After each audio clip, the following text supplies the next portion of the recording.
Hola, en este video vamos a resolver un problema de estequiometría donde uno de los reactivos presenta un porcentaje de pureza.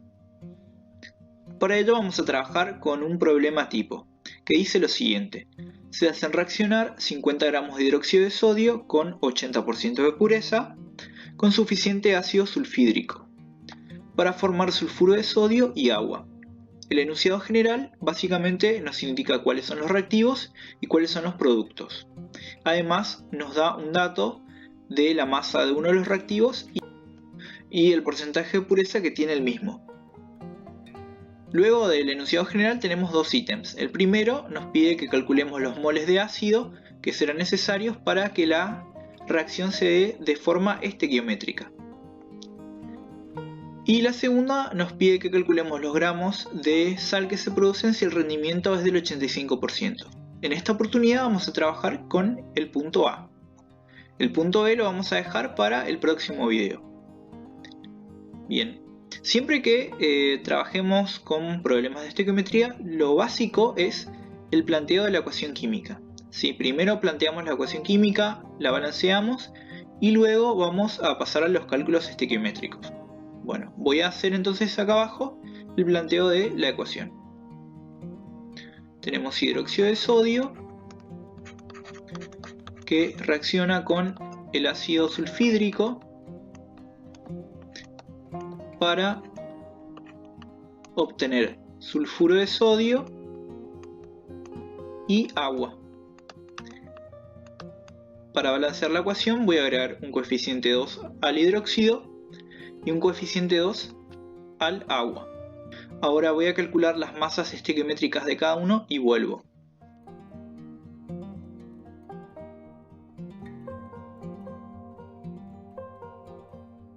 Bien, entonces en esta ecuación tenemos 2 moles de hidróxido que reaccionan con 1 mol de ácido para formar 1 mol de sal y 2 moles de agua. O si lo vemos en gramos, podríamos decir que tenemos 80 gramos de el hidróxido que reaccionan con 34,09 gramos de ácido para formar 78,05 gramos de sal y 36,04 gramos de agua. Ahora que tenemos la ecuación balanceada, vamos a pasar al planteo del punto A. Lo primero que vamos a hacer claramente es escribir los datos. Entonces dice que tenemos 50 gramos de hidróxido de sodio, pero que este hidróxido de sodio tiene un porcentaje de pureza del 80%, o sea que es 80% puro.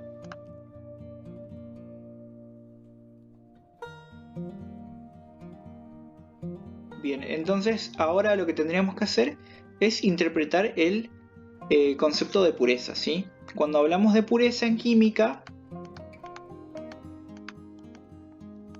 hablamos de una parte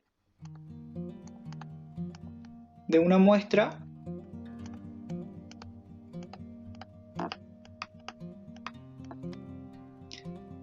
que va a reaccionar.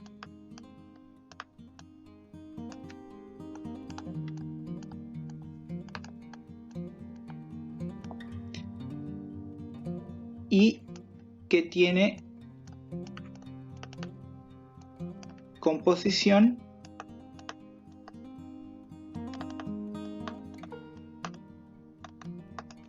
conocida.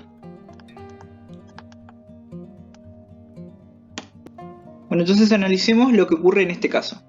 Se supone que tenemos una muestra de el hidróxido, ¿sí? Del hidróxido de sodio. Y que la muestra total tiene, todo esto tiene en teoría 50 gramos.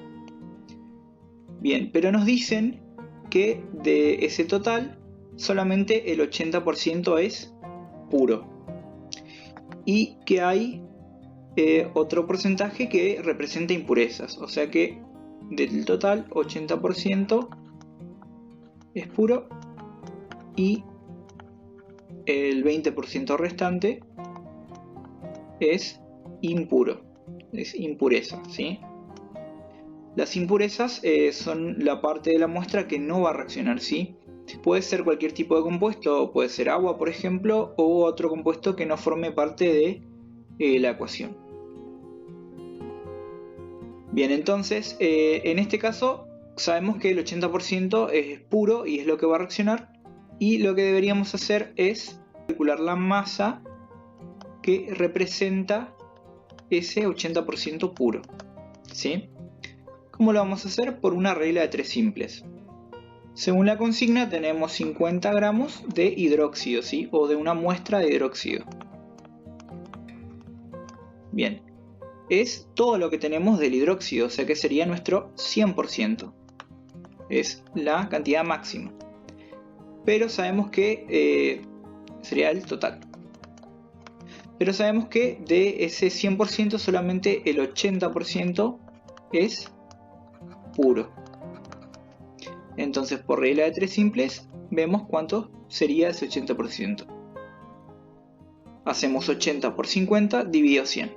Y como resultado obtenemos 40 gramos de el hidróxido de sodio. O sea que de los 50 gramos que teníamos en principio, solamente 40 van a reaccionar. Y los 10 gramos restantes son de impureza. Es decir, que puede ser un compuesto cualquiera que no forma parte de la reacción. Puede ser, por ejemplo, humedad. Bien, entonces, a partir de ahora, el dato que vamos a utilizar para los cálculos no va a ser más 50, ¿sí? ¿Por qué? Porque 50 era el total y dentro de esos 50 tenemos 10 gramos que son de impureza. El dato que vamos a utilizar para los cálculos va a ser 40, ¿sí? 40, ¿por qué? Porque es la cantidad pura, es lo que realmente va a reaccionar. Ahora que sabemos la cantidad real, es decir, que tenemos 40 gramos, con ese dato vamos a averiguar los moles de ácido que se necesitan para que reaccione la base. Entonces, ¿cómo lo vamos a hacer? Con una regla de 3 simples. Vamos de vuelta a la ecuación y vamos a hacer la relación entre la base y el ácido. El dato de la base está en gramos, entonces voy a la ecuación química y veo cuántos gramos de la base tengo. Tengo 80 gramos de el hidróxido de sodio. Bien, y el problema o mi incógnita serían los moles de ácido que tendrían que reaccionar. Esa sería mi incógnita. Acá lo voy a anotar. Incógnita son los moles del ácido sulfídrico. Bien, entonces voy a ir a la ecuación química y voy a ver cuántos moles de ácido reaccionan con esa masa de hidróxido. En este caso sería acá 1 mol.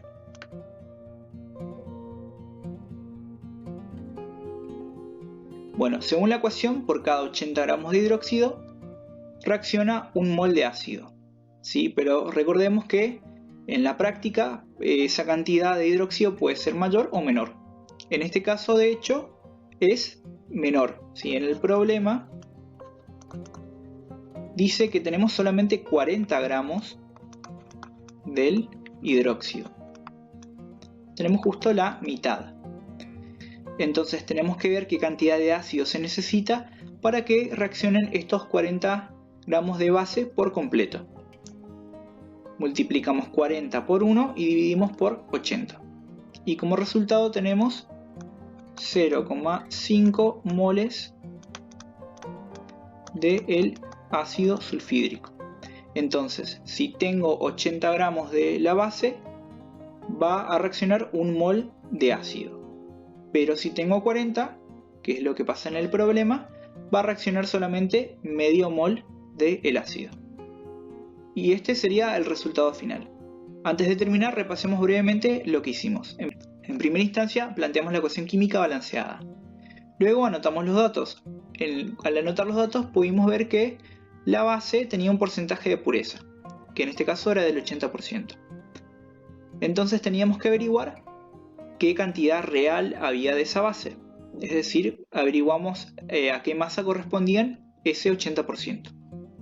Una vez que calculamos la cantidad pura o real de la base, pasamos al planteo de la regla de tres simples y relacionamos la masa de la base con los moles del ácido, comparando en primera instancia los datos de la ecuación y en segunda con los datos del problema. Y de esa manera obtuvimos el resultado final.